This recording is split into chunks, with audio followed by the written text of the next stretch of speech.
ఇది మాకు భారం కూడా, కానీ తప్పదు మా భద్రత కోసం. సేమ్ టైం మేము ప్రపంచానికి ఒక హామీ ఇస్తున్నాం.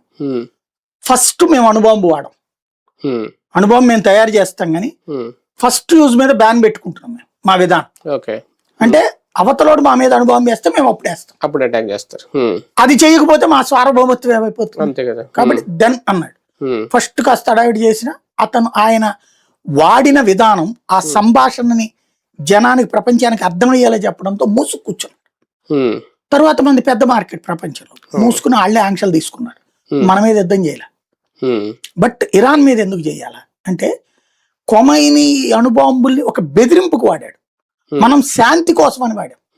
పదే పదే మనం చెప్పింది శాంతి కోసం, కానీ కొమైనీ శాంతి కోసం అని చెప్పాల. ఈవెన్ పాకిస్తాన్ తో కూడా థ్రెట్ అదే, వాడు శాంతి కోసం అంటలా, భారత్ తో పోటీ అని తయారు చేశాడు. వాడు పద్దాక యుద్ధం వచ్చినప్పుడల్లా నేను అణుబాంబు తెస్తా అంటుంటాడు, మనం ఎప్పుడు అణుబాంబు తెస్తామల్లా గుర్తుంది కదా.